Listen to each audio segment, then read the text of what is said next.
Malam itu adalah awal dari segala keanehan. Aku Arif, seorang suami yang bekerja keras, harus sering pulang larut malam. Pekerjaanku di kota tidak memungkinkanku untuk menghabiskan banyak waktu dengan istriku Sari.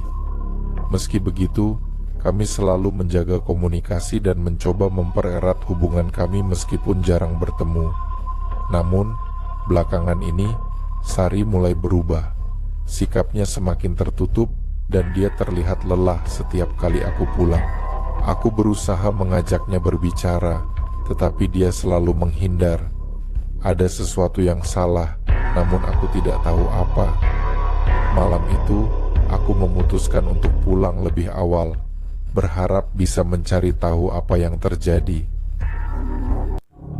Saat tiba di rumah, aku mendengar suara aneh dari kamar kami. Pintu sedikit terbuka, dan di dalamnya kulihat sesuatu yang membuat darahku mendidih. Ada seorang pria di kamar kami, berbaring di sebelah Sari. Namun, yang membuatku lebih terkejut adalah pria itu adalah aku. Hatiku bergetar hebat. Bagaimana mungkin? Aku berdiri di luar pintu, melihat sosok yang identik dengan diriku sedang berbicara lembut kepada Sari. Tangannya menggenggam tangan istriku, seolah-olah dia yang menjadi suami sebenarnya. Sari, dengan suara lembut, "Aku merasa kau selalu di sini untukku, berbeda dengan Arif yang selalu sibuk." Pria yang mirip denganku itu tersenyum, seakan memahami keluhan Sari. Sosok Arif palsu berbisik pelan, "Aku tidak akan pernah meninggalkanmu Sari, kau milikku selamanya." Aku hampir melangkah masuk, tapi kemudian pikiranku dipenuhi oleh rasa takut dan kebingungan. Siapa dia? Apa yang sedang terjadi di rumahku? Keesokan harinya, Sari terlihat berbeda. Dia menjadi lebih tenang, seolah-olah beban yang selama ini menghantuinya telah hilang. Sementara itu, aku merasa asing di rumahku sendiri. Aku mencoba mengungkapkan perasaanku kepadanya. Arif, dengan nada curiga, "Sari, ada sesuatu yang ingin kubicarakan. Belakangan ini, kau terlihat aneh. Apa kau menyembunyikan sesuatu dariku?" Sari hanya tersenyum tipis, seolah-olah dia tahu sesuatu yang tidak aku ketahui. Sari menjawab ringan, "Aku baik-baik saja, Arif. Mungkin kau yang terlalu khawatir. Tapi aku tahu sesuatu yang janggal sedang terjadi." Malam itu, aku berpura-pura tertidur di ruang tamu, berharap bisa memantau keadaan. Dan benar saja, tepat pukul 2 malam, aku mendengar suara pintu kamar terbuka. Sosok yang mirip denganku keluar dari kamar Sari. Dia tersenyum puas, seolah-olah telah memenangkan suatu permainan. Aku merasakan bulu kuduku berdiri. Ini bukan manusia. Aku merasa tidak bisa menanganinya sendirian.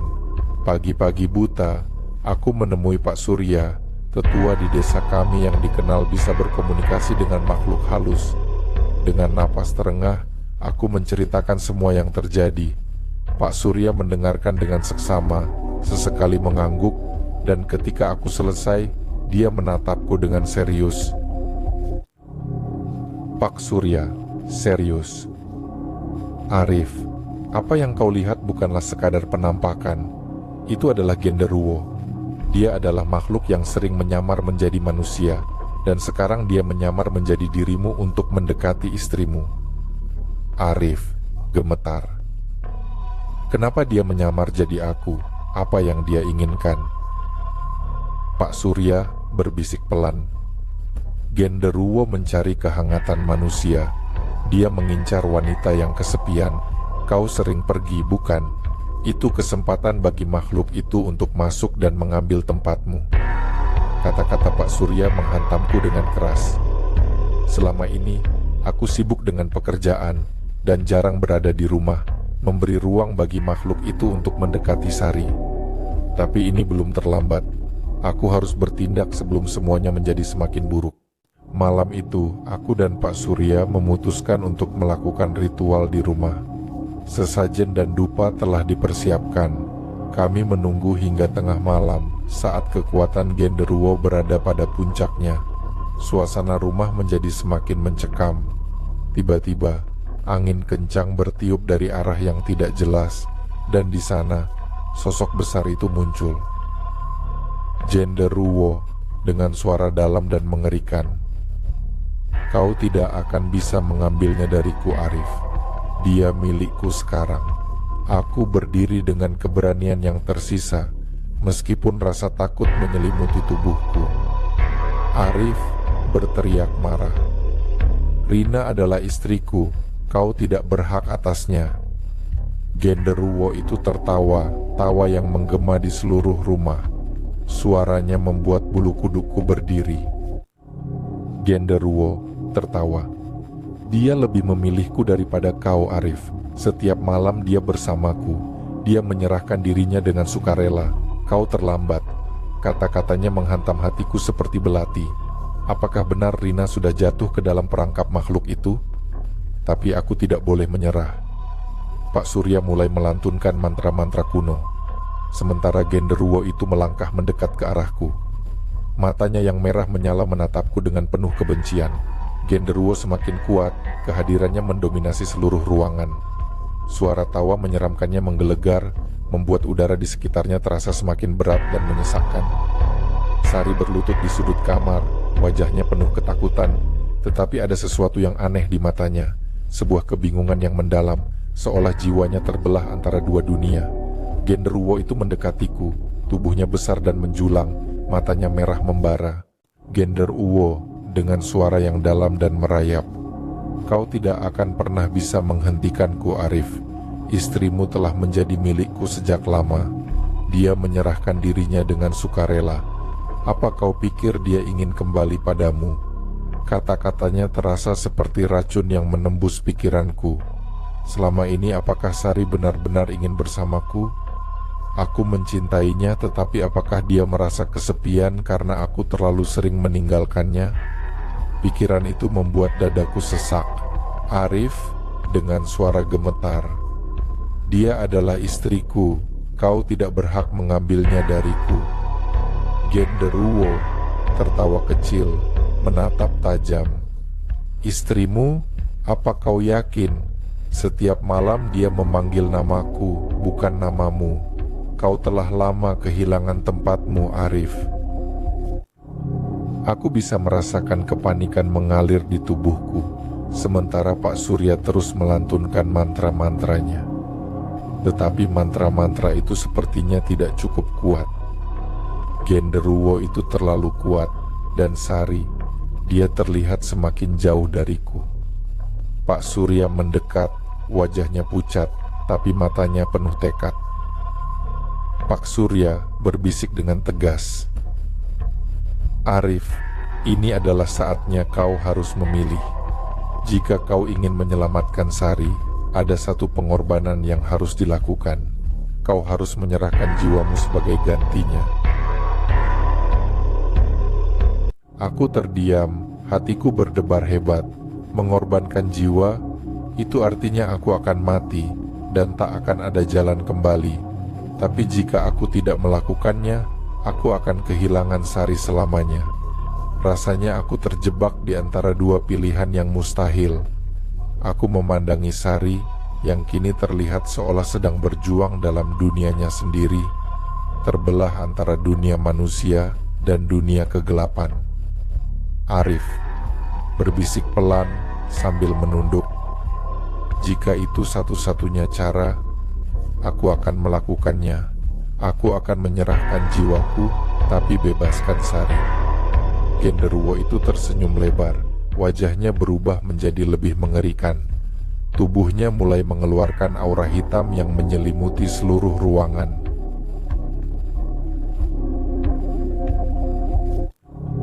Genderuwo sambil menyeringai.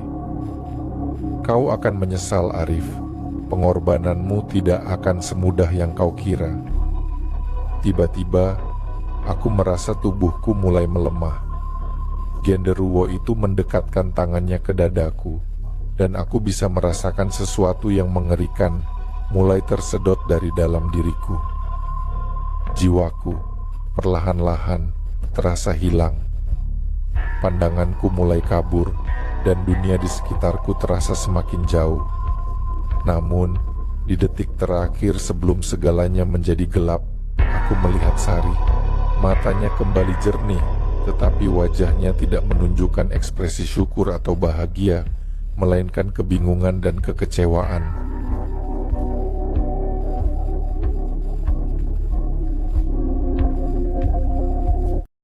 Aku terbangun di tempat yang aneh. Tubuhku terasa berat, seolah-olah aku tidak lagi memiliki kendali penuh atas diriku sendiri. Ketika aku mencoba berbicara, suaraku hanya keluar sebagai bisikan lemah. Aku merasa hidup, tetapi di saat yang sama, seperti sudah mati. Semua di sekitarku tampak hampa. Aku melihat Sari berdiri di dekat pintu kamar, memandang ke arahku dengan ekspresi yang sulit diartikan. Ada sesuatu yang aneh tentangnya. Dia tidak tampak seperti Sari yang dulu ku kenal. Sari dengan suara dingin. "Arif, kau benar-benar menyerahkan dirimu demi aku. Apa kau bodoh?" Aku terkejut mendengar kata-katanya. Bukankah seharusnya dia senang aku telah mengorbankan diriku untuknya? Tapi ekspresinya dingin dan suaranya tidak menunjukkan rasa terima kasih. Arif tercengang. "Sari, aku melakukannya demi kita, demi menyelamatkanmu." Sari tertawa kecil, tawa yang sama sekali tidak aku kenali. Itu bukan tawa Sari yang dulu penuh cinta. Dia melangkah mendekat, matanya memancarkan sesuatu yang gelap dan menakutkan. Sari berbisik lembut, "Kau tidak paham, Arif. Aku tidak butuh kau menyelamatkanku. Aku sudah memilihnya.